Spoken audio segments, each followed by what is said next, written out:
Hello दोस्तों, मैं मोहम्मद ज़ाकिर हुसैन आपके अपने हिस्टोपीडिया चैनल पर स्वागत करता हूं। पिछले लेक्चर में हमने देखा था कि भारत में यूरोपियों का आगमन किस तरीके से हुआ था। उसी क्रम में हम देखते हैं कि भारत में जो सबसे पहले आने वाली जाति थी वो थी पुर्तगाल। और पुर्तगालियों को हम देखते हैं कि भारत में किस तरीके से आए थे और उन्होंने कैसे अपनी शक्ति को भारत में स्थापित किया था। चलिए देखते हैं। भारत आने वाले सबसे पहले थे पुर्तगाली। पुर्तगालियों के बाद में जो आए थे, पुर्तगालियों के बाद में डच आए थे। डच के बाद अंग्रेज, अंग्रेज के बाद जो है डेनिश, डेनिश के बाद में फ्रांसीसी। ठीक है, ये भारत आने का उनका क्रम है। जैसे ये कहिए कि आने का क्रम है, ना कि कंपनियों की स्थापना का क्रम है। कंपनियों की स्थापना का जो समय है वो थोड़ा अलग है। और कंपनियों की स्थापना में सिर्फ इन दोनों में चेंज हो जाता है, जैसे कि अंग्रेजों ने अपनी कंपनी की स्थापना पहले कर ली थी डचों से। ठीक है, ये भारत आने का क्रम है, इसको थोड़ा देख लीजिएगा। एग्जाम में क्वेश्चन आते हैं कि सबसे पहले कौन आया था, उसके बाद कौन आया था। चलिए आगे देखते हैं। जो भारत में सबसे पहला आने वाला यूरोपीय नागरिक था वो था वास्को डी गामा, जिसने भारत आने वाले समुद्री मार्ग की खोज की थी। ठीक है, और ये भारत में जो है 17 मई या 20 मई, 17 मई या 20 मई, कुछ किताबों में 17 मई दिया हुआ है, कुछ किताबों में 20 मई दिया हुआ है। इसको आप देखिएगा थोड़ा एग्जाम में किस तरीके से पूछा जाता है, आंसर भी उसी तरीके से लगाना है। 17 मई या 20 मई 1498 को वास्को डी गामा कालीकट के कप्पकटाबू बंदरगाह पर पहुंचा था। ये रहा कालीकट, 1498 को वास्को डी गामा यहाँ आया था। और कालीकट के जो राजा थे जमोरिन, हिंदू राजा जमोरिन, उन्होंने वास्को डी गामा का स्वागत किया। वास्को डी गामा पुर्तगाल के राजकुमार डॉन हेनरिक, ये डॉन हेनरिक पुर्तगाल के राजकुमार थे जिन्होंने कंपास की खोज की थी। कंपास की खोज की थी, जिससे क्या हुआ, समुद्री यात्रा आसान हो गई, जिसकी वजह से कई देशों की खोज हुई, जैसे उत्तर अमेरिका, दक्षिण अमेरिका, वेस्ट इंडीज, ऑस्ट्रेलिया, इन सब की खोज, न्यूजीलैंड, इन सब की खोज इसके बाद ही हुई थी डॉन हेनरिक ने, क्योंकि कंपास की खोज कर दी थी। ये इनके प्रतिनिधि बनकर आए थे वास्को डी गामा। और वास्को डी गामा भारत से मसाले ले गए और उस व्यापार से उन्होंने 60 गुना अधिक मुनाफा कमाया। कितना गुना? 60 गुना अधिक मुनाफा, काफ़ी ज़्यादा होता है ये, उन्होंने मुनाफा कमाया। वास्को डी गामा के बाद जो पुर्तगाली नागरिक भारत आए वो थे पेट्रो अल्वारेज कैब्राल। 1500 ईस्वी में आए थे। वो 13 जहाजी बेड़ों का नायक बनकर भारत आए थे। उस समय पुर्तगालियों के आने से पहले भारत का जो व्यापार था यूरोप के साथ में, उस पर अरबों का अधिकार था। अब इनके अधिकार को तोड़ने के लिए पुर्तगालियों ने कालीकट के राजा जमोरिन से बोला कि आप लोग जो है पुर्तगाली अरबों को संरक्षण देना बंद करें, लेकिन जमोरिन ने इससे इनकार कर दिया, जिस कारण पुर्तगालियों की कालीकट के साथ शत्रुता हो गई। लेकिन पुर्तगालियों ने यह देखा कि जो यहाँ के जो क्षेत्रीय राजाएं हैं इनकी आपस में शत्रुता है, और इसका उन्होंने फ़ायदा उठाया और कैन्नौर और कोचिन से मित्रता कर ली। कैन्नौर और कोचिन से मित्रता की और इनकी मित्रता का फ़ायदा उठाकर उन्होंने अरबों को हराना शुरू कर दिया, यानी अरबों से संघर्ष शुरू किया, जिससे उनके व्यापार को फ़ायदा हो और अपने व्यापार को वे यहाँ पर स्थापित करें और अरबों को भारत का जो व्यापार था, पूर्व का जो व्यापार था, उससे खदेड़ दें, बाहर कर दें। ठीक है, अब ये जो है आपसी विवादों को इन्होंने फ़ायदा उठाया और यही नीति आगे चलकर पुर्तगाली नीति का आधार बनी, यानी आपस में लड़ाओ और फ़ायदा उठाओ। इसके बाद पेट्रो अल्वारेज के बाद 1502 में वास्को डी गामा दूसरी बार भारत आए और 1503 में पुर्तगालियों ने अपनी पहली फैक्ट्री कोचिन में स्थापित करी। कहां पर स्थापित करी? कोचिन में इन्होंने अपनी पहली फैक्ट्री स्थापित की। और इसके बाद उन्होंने कैन्नौर में अपनी दूसरी फैक्ट्री स्थापित 1505 में की थी। ठीक है, 1505 में पुर्तगालियों ने एक नई नीति बनाई, जिसमें क्या था कि जो पूरब के साथ व्यापार होता है उस पर एक अधिकार हो जाए। इसके लिए उन्होंने क्या किया कि 3 वर्षों के लिए गवर्नरों की नियुक्ति करना प्रारंभ की। और 1505 में सबसे पहला गवर्नर, जो पुर्तगाली गवर्नर था, फ्रांसिस्को डी अल्मीडा को बनाकर उन्होंने भारत भेजा, जो 1505 से 1509 तक भारत में पुर्तगाली गवर्नर के रूप में उसने कार्य किया। ठीक है, भारत में जो है पहले पुर्तगाली गवर्नर बनकर फ्रांसिस्को डी अल्मीडा 1505 से 1509 के मध्य में आए थे। ठीक है, ये पहले पुर्तगाली गवर्नर थे। इन्होंने ब्लू वाटर पॉलिसी चलाई दक्षिण पूर्वी व्यापार की सुरक्षा के लिए। ठीक है, ब्लू वाटर पॉलिसी को हम शांत जल की नीति भी कहते हैं। ये दक्षिण पूर्वी व्यापार क्या होता है, ये किसी कुछ लोगों की समझ में नहीं आएगा। जैसे ये मान लीजिए कि ये अमेरिका महाद्वीप है, ये नॉर्थ अमेरिका, ये साउथ अमेरिका, ये यूरोप, ये एशिया, ये ऑस्ट्रेलिया। ठीक है, ये यूरोप मान लीजिए, ये अफ्रीका। ठीक है, अफ्रीका, ये एशिया, ये ऑस्ट्रेलिया। तो ये समझ लीजिए ये है भारत, हमारा प्यारा भारत, ये श्रीलंका।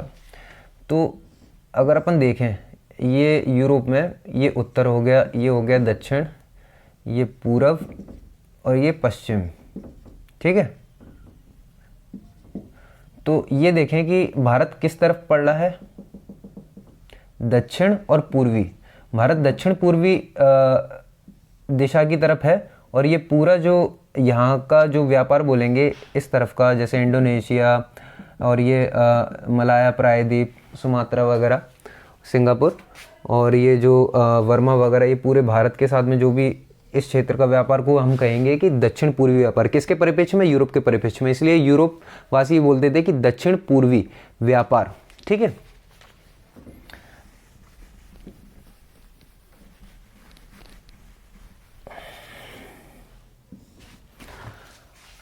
अब देखेंगे कि ब्लू वाटर पॉलिसी जो है अल्मीडा क्यों लेके आया, दक्षिण पूर्वी व्यापार की सुरक्षा के लिए। अब हम समझ चुके हैं कि दक्षिण पूर्वी व्यापार क्या होता है। ठीक है, ब्लू वाटर पॉलिसी को शांत जल की नीति भी कहते थे। अल्मीडा ने क्या किया कि गुजरात, मिस्र और तुर्की के संयुक्त बेड़े का उठाया था।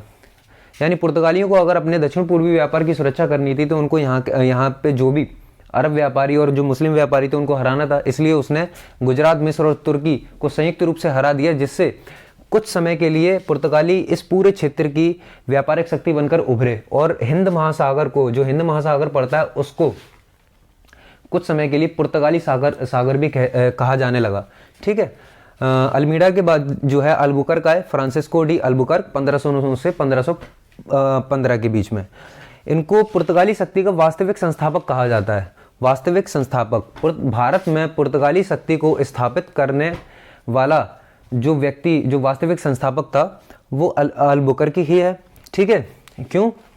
क्योंकि अल्बुकर्क 1503 में भी आए थे और उन्होंने कोचिन में पुर्तगालियों का पहला दुर्ग बनवाया था। ठीक है, इसके बाद में अल्बुकर्क के महत्वपूर्ण कामों में 1510 में उसने बीजापुर के सुल्तान से गोवा छीना 1510 में, जो 1530 में क्या हुआ, पुर्तगाली शक्ति का जो है पुर्तगाली सत्ता का केंद्र बना 1530 में।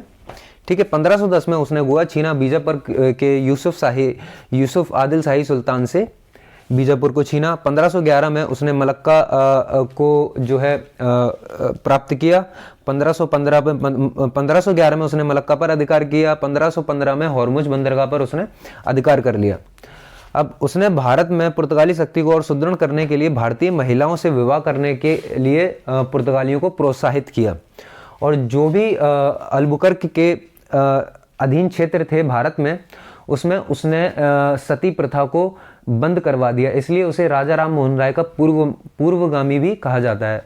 अब पूर्वगामी क्यों कहा जाता है? पूर्वगामी का मतलब है कि उनसे पहले ही उन्होंने सती प्रथा को अपने क्षेत्र में बंद करवा दिए थे, इसलिए उनको राजा राम मोहन राय का पूर्वगामी कहते हैं। इसके 1515 के बाद में और भी गवर्नर हुए पुर्तगालियों के, लेकिन महत्वपूर्ण गवर्नर नूनो दी कुन्हा और गार्सियो दा नरोना थे। चलिए जानते हैं नूनो दी कुन्हा का सबसे महत्वपूर्ण कार्य क्या था कि उस समय हुमायूं और गुजरात के बहादुर शाह के मध्य संघर्ष चल रहा था।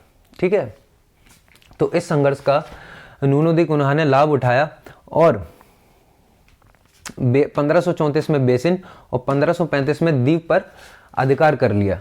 ठीक है, और इसने 1530 में,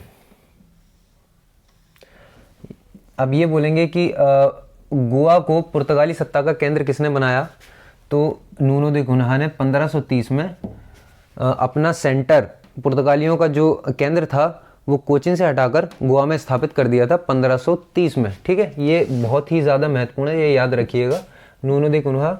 ठीक, इसके बाद 1538 तक नूनो दे कुनहा रहे थे, 29 से लेकर 38 तक। इसके बाद 1538 में गार्सिया द नरोना भारत में पुर्तगाली गवर्नर बनकर आए। इन्होंने दमन, सोलसेट, चोल, बम्बई, सेंट टॉम, मद्रास, हुगली, इन सब पर अधिकार कर लिया था। ठीक है, और हुगली पुर्तगालियों का केंद्र जो है, ये बोलेंगे कि फैक्ट्री स्थापित की थी 1538 में। ये गार्सिया द नरोना के समय 1538 के समय ही हुगली को बनाया गया था सेंटर, या ये कहिए कि फैक्ट्री लगाई थी हुगली में।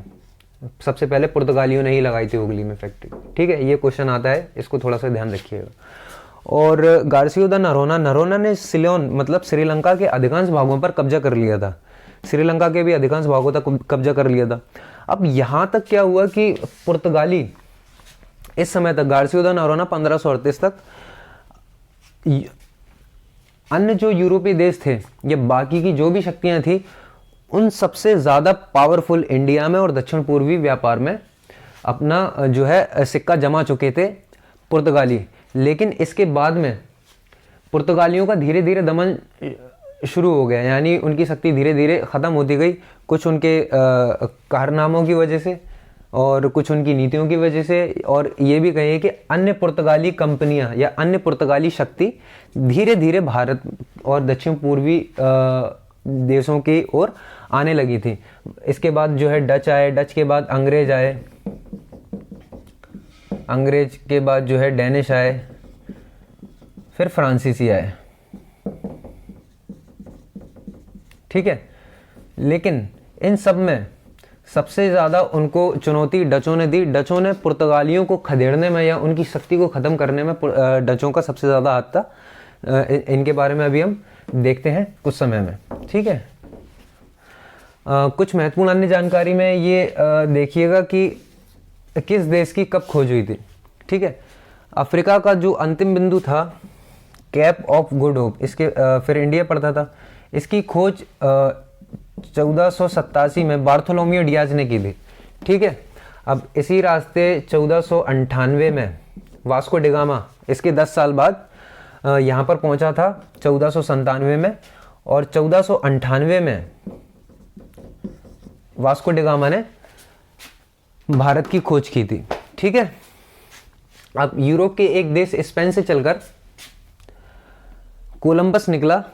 इसकी स्टोरी मैं बता चुका हूँ। 1492 में कोलंबस ने अमेरिका की खोज की थी। ठीक है, वो वेस्ट इंडीज की तरफ पहुंचा था, और अमेरिका का नाम, जो इटली के शहर था फ्लोरेंस, वहाँ का एक निवासी था अमेरिको वेस्पूसी, उसके नाम पर अमेरिका का नामकरण किया गया है। ठीक है, और 1642 में हॉलैंड के तस्मान ने न्यूजीलैंड की खोज की थी, और ऑस्ट्रेलिया की खोज 1770 में कैप्टन जेम्स कुक ने की है। ये ब्रिटेन के थे। ठीक है, ये आप देख लीजिएगा, आप चाहें तो इसका स्क्रीनशॉट ले सकते हैं।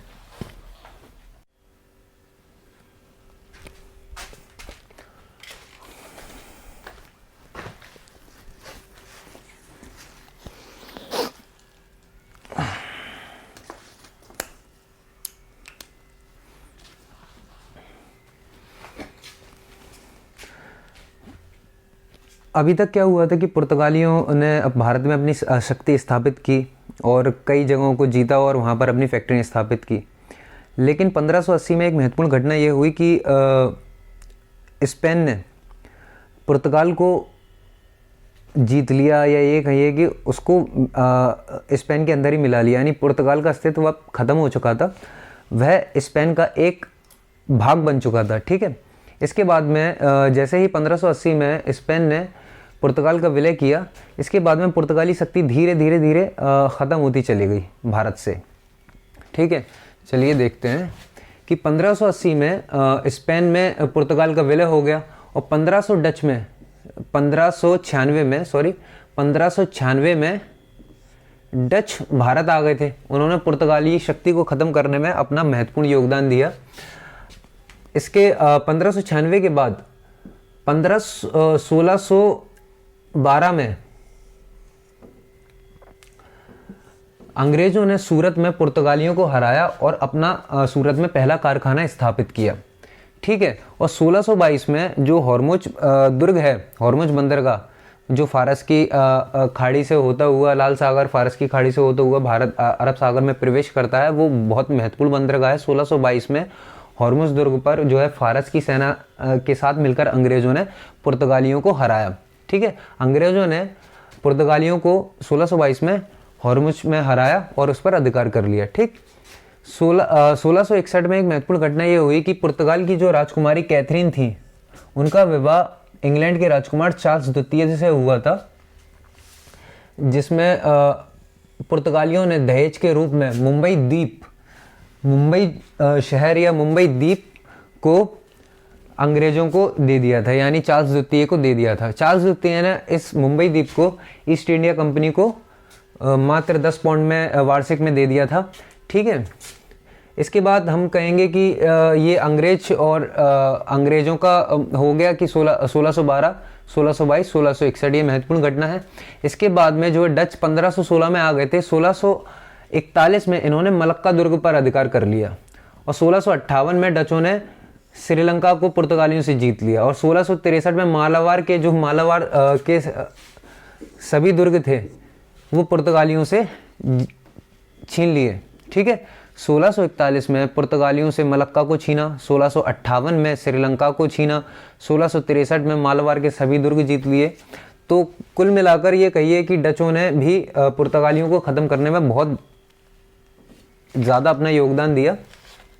अब ये देखते हैं कि मुगलों के साथ पुर्तगालियों के कैसे संबंध थे। अकबर के समय 3 जेसुइट दल भारत आए थे। एक 1580 में आया था, एक 1590 और एक 1595 में। 1580 में जो दल आया था उसमें फादर मॉन्टसेर भी थे। ठीक है। जहांगीर के समय 1613 में पुर्तगालियों ने क्या किया कि 4 शाही जहाज लूट लिए। पुर्तगाली थोड़े उद्दंड टाइप के थे, वो कभी किसी जहाज को लूट लेते थे, किसी का भी ईसाई धर्म में परिवर्तन करवा देते थे। ठीक है। गुंडागिर्दी टाइप की ये सब चीज़ें उनकी चलती रहती थी। कुल मिला के उनमें नैतिकता का अभाव था। तो जहांगीर के 4 शाही जहाज़ों को 1613 में लूट लिया। तो जहांगीर ने मुकर्रब खां को इनको दंड देने के लिए भेजा, पुर्तगालियों को दंड दें। मुकर्रब खां ने जो अंग्रेजी सेनापति थे डॉन्टन, इनकी सहायता से उनको एक समुद्र के युद्ध में पुर्तगालियों को हराया। ठीक है। और हराने के बाद आगरा और लाहौर में जो पुर्तगालियों के गिरजाघर थे उनको बंद करवा दिया। ठीक है। इससे क्या पुर्तगाली बहुत विचलित हो गए और इसके बाद में जो है जेसुइट दल थे और जेसुइट की सहायता से, यानी जेसुइट मतलब ईसाई धर्म प्रचारक, उनकी सहायता से जहांगीर के साथ उन्होंने समझौता किया पुर्तगालियों ने। ठीक है। अब शाहजहां के साथ उसके संबंध कैसे थे। शाहजहां के समय चटगांव और हुगली में पुर्तगालियों की जो बस्ती थी, वहाँ पर चटगांव और हुगली में उनको जो नमक व्यापार करते थे उस पर एक अधिकार था और मात्र कुछ रुपए देकर वो इस व्यापार को करते थे। ठीक है। लेकिन वो साथ में क्या करते थे कि किसी का भी धर्म परिवर्तन करवा देते थे, समुद्र डकैती कर लेते थे, गांव में लूटपाट करते थे। इन सब चीज़ों को भी देखते हुए शाहजहां का और पुर्तगालियों का संघर्ष हुआ। ठीक है। और सबसे बड़ा संघर्ष का कारण शाहजहां के साथ ये था कि 1632 में उसने मुमताज महल की नौकाओं को लूट लिया था या अपहरण कर लिया था। उसने 1632 में मुमताज महल की नौकाओं का अपहरण कर लिया था। इसलिए अब शाहजहां को बहुत ज़्यादा गुस्सा आया और उसने कासिम खां को आक्रमण के लिए भेजा। कासिम खां ने क्या करा कि जो हुगली की जो बस्ती थी उस पर आक्रमण किया और उस हुगली की पुर्तगालियों की बस्ती को नष्ट कर दिया। ठीक है। औरंगजेब के साथ पुर्तगालियों के संबंध भी ज़्यादा ठीक नहीं थे। ये लोग पुर्तगाली क्या करते थे कि जो बंगाल का क्षेत्र था वहाँ पर अराकानी डाकू थे, उनके साथ में मिलकर लूटपाट करते थे। ठीक है। और जिससे क्या पूरे बंगाल के जो तटवर्ती क्षेत्र थे वहाँ पर अशांति फैली हुई थी। ठीक है। पूरा चटगांव से लेके ढाका तक का पूरा इलाका जो तटवर्ती जो क्षेत्र है पूरा असुरक्षित हो गया था, ठीक है। तो औरंगजेब ने शाइस्ता खां को भेजा, जो इनका डाकुओं का केंद्र था सोनदीप, शाइस्ता खां ने उस पर अधिकार कर लिया, ठीक है। इस तरीके से भारत में पुर्तगाली शक्ति का धीरे धीरे दमन होता हुआ चला गया। मराठों ने भी 1739 में सोलसेट और बेसन पर अधिकार कर लिया, यानी ये सोलसेट और बेसन पुर्तगालियों से छीन लिए। इस तरीके से पुर्तगालियों के जो भी केंद्र थे धीरे धीरे उनके केंद्र छीनते चले गए। कुछ मुगलों ने छीने और अंग्रेजों ने, डचों ने इन केंद्रों को छीनने में और उनकी शक्ति को ख़त्म करने में योगदान दिया। इस तरीके से पुर्तगाली शक्ति का दमन बहुत तेज़ी के साथ हुआ एक ही सदी में, ठीक है। अब ये देखते हैं कि पुर्तगालियों ने एक व्यवस्था स्थापित की थी, कॉटेज व्यवस्था। कॉटेज व्यवस्था क्या थी? कॉटेज व्यवस्था, कॉटेज का मतलब होता है कि परमिट लेना। पुर्तगालियों ने इतनी शक्ति अर्जित कर ली थी कि बताया था कि दक्षिण पूर्वी व्यापार पर एक अधिकार कर लिया था और कुछ समय के लिए हिंद महासागर को और अरब सागर के आसपास के क्षेत्र को जो है पुर्तगाली सागर कहा जाने लगा था। तो इतने शक्तिशाली होने के बाद उन्होंने एक कॉटेज व्यवस्था स्थापित की। कॉटेज का मतलब होता है परमिट लेना, यानी हिंद महासागर का जो व्यापार था उस पर नियंत्रण करने के लिए उन्होंने कॉटेज व्यवस्था इजाद की, ठीक है। अब वो क्या करते थे कि जो भी अरब सागर में जहाज आते थे जाते थे वो पुर्तगालियों की अनुमति के बिना नहीं आ सकते थे, यानी उनकी अनुमति लेना आवश्यक थी, कॉटेज लेना आवश्यक था। कॉटेज का मतलब परमिट लेना बहुत ज़्यादा ज़रूरी था। यहाँ तक कि जो अकबर था उस समय, तो अकबर भी कॉटेज लेता था अपने जहाज़ों जो उसके जहाज जाते थे अरब सागर से होते हुए, ठीक है। तो ये हो गई कॉटेज व्यवस्था। और दूसरी होती थी उनकी काफिला व्यवस्था। अब क्या होते थे कि जो छोटे व्यापारिक जहाज होते थे तो उनके काफिले के साथ, छोटे व्यापारिक जहाज़ों के काफिले के साथ में पुर्तगाली बेड़ा भी साथ साथ चलता था, ठीक है। तो एक तो वो पुर्तगाली बेड़ा जो नौसैनिक बेड़ा होता था वो इसलिए भी चलता था कि जो समुद्र में डाकू होते हैं उनकी लूटपाट से बचाया जा सके, और ये भी देखते थे कि पुर्तगाली व्यवस्था के अंदर ही व्यापार हो रहा है या नहीं हो रहा। यानी वो जो उन्होंने जो नीतियाँ और व्यवस्था सेट की थी कि इस वस्तु का व्यापार हम करेंगे या सिर्फ हम ही कर सकते हैं, और इस वस्तु का बाकी के जो भी व्यापार हैं वो लोग आप कर सकते हो या बाकी के जो लोग कर सकते हैं, उस व्यवस्था के अंदर व्यापार हो रहा है या नहीं हो रहा, ठीक है। तो काफिला व्यवस्था हो गई, कॉटेज व्यवस्था हो गई, और इन दोनों को सम्मिलित रूप से कॉटेज काफिला व्यवस्था कहते हैं। इन दोनों को अरमेडा की शक्ति प्राप्त थी, यानी पुर्तगाल अरमेडा की शक्ति प्राप्त थी, इसलिए इसको कॉटेज